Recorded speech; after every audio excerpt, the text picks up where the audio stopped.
ওই আমি হয়তো একদিন বিয়া করব, আগে করলে কি ক্ষতি। টং ওরে বাবা মায়ের তাল বাহানা বুঝলাম না এক রতি, আমি কি এমন করছি ক্ষতি, বুঝি না তাদের মতি গতি, কি এমন করছি ক্ষতি, বুঝি না তাদের মতি গতি। বয়স হওয়ার পরও আমার বিয়ে দেয় না, আমি পারি না আর পারি না, বউ ছাড়া পারি না, আমি কেন মরি না, বউ ছাড়া রাতে একা থাকা যায় না। টং দূর মিয়া।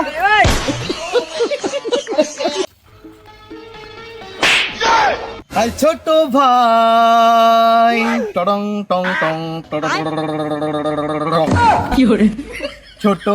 ছোট ভাই কেমন আছো কেমন নাই, আমার একটা বউ নাই, আমি বিয়া করতে চাই। ছোট ভাই কেউ সামুন ভালো আছো? আসসালামু আলাইকুম ভাই।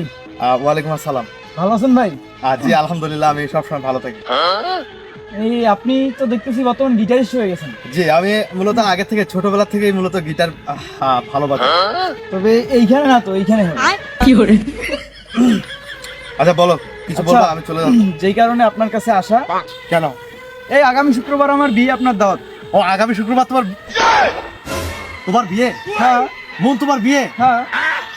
হায় হায় উস্তাদ, আবার সিনিয়র জুনিয়র বয়সের ভোগাবারা সারা। আরে আমি তোমার বড় ভাই, আমি এখনো বিয়ে করিনি, আর এখনই তোমার বিয়ে। ভাই আপনার কাছে আমার কি ভাই, আপনি বিয়ে করলে করেন, না করলে না, আমার কি? আর সিনিয়র জুনিয়র বলে একটা কথা আছে, একদিন হলেও দুনিয়াতে আমি তোমার আগে এসেছি, এক সেকেন্ডের জন্য হলেও আমি তোমার ছোট, আমি তোমার বড়, আর তুমি আমাকে রেখে কিভাবে নির্লজ্জের মতো একজন ছোট ছেলে, তোমার মুখ থেকে এখনো মধুর গন্ধ, দুধের গন্ধ যায়নি, আর তুমি বিয়ে করতেছ? না ভাই, আমি এই কথা শুনতে আপনার কাছে আসি নাই। আমি আপনাকে আমি দাওয়াত দিতে আসছি, আপনি আসবেন। আচ্ছা, শেষ কথা। আপনি বিয়ে করেন নাই বা করছেন, এইটাতে আমার তো কোনো দেখার বিষয় না। আই ছোট ভাই, তুমি এটা কেমন কথা বললে? তোমার কি লজ্জা শরম বলতে কিচ্ছু নাই? একজন বড় ভাইয়ের সামনে এসে তুমি কিভাবে বলো তোমার বিয়ের কথা? তুমি কি একবার ভেবে দেখেছো আমার কষ্টের কথা? আমার যে এখনো বিয়ে হয় নাই, আমি তোমার থেকে একটা সিনিয়র মানুষ, একদিন এক সেকেন্ডের জন্য হলেও পৃথিবীতে অগ্রিম জন্মগ্রহণ করে পৃথিবীর আলো দেখেছি, আর তুমি সেই ভায়োলেশন ভঙ্গ করে, সিনিয়র জুনিয়র নিয়ম ভঙ্গ করে তুমি বিয়ে করতে যাচ্ছ কিসের জন্য? আর তুমি কি করে ভাবলা যে তোমার বিয়েতে আমি আসবো? আচ্ছা তাহলে কি আসবেন না? অবশ্যই আসবো, গরুর মাংস খেতে। কেন খাবো গরুর মাংস? আমার তো অ্যালার্জি। খাবো না, তুমি আমার চোখের সামনে থেকে এই মুহূর্তে দূর হও। আচ্ছা ভাই শুনেন, বসেন, মাথাটা ঠান্ডা করেন। আপনাকে আমি একটা কথা বলি। বলো। আপনারও বিয়ে হবে, বুঝছেন? আপনি আঙ্কেল আন্টির একটু বুঝান, আপনারও বিয়ে দিবে তোরে ভাই। হ্যাঁ, আরে বুঝে না, ওদেরকে বুঝাইতে আমি হয়রান। গত 3 বছর থেকে আমি বুঝে আসতেছি আমার বিয়ের বয়স হয়েছে, আমাকে বিয়ে দাও।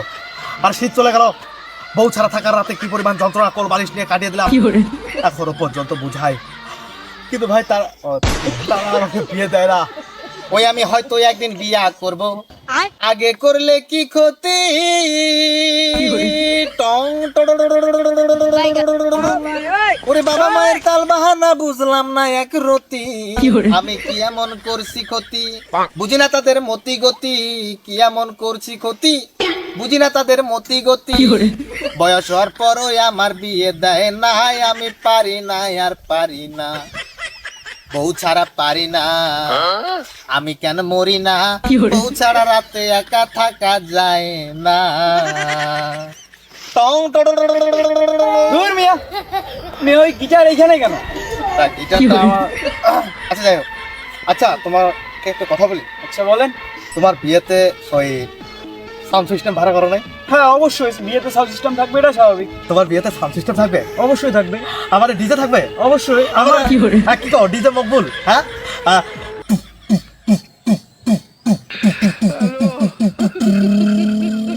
ডিজে মকবুল এরকম বাজবে না? হ্যাঁ সব কিছু থাকবে। আমার বিয়ে কোথা, আমি আসবো।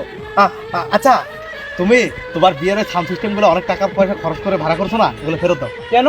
কারণ আমি আছি না, আমি তোমার বিয়েতে গিয়ে গিটার বাজাবো, আমি তো গিটারিস্ট। আপনি গিটার বাজাবেন? এই যে আপনার যে জায়গায় গিটার বাজান ভাই, হ্যাঁ। এই জায়গায় যদি দেখে আমার শ্বশুর বাড়ির লোক, হ্যাঁ। আমার আর বিয়ে হবে না ভাই। মাপ চাই, আপনাকে আসতে হবে না ভাই, থাকেন।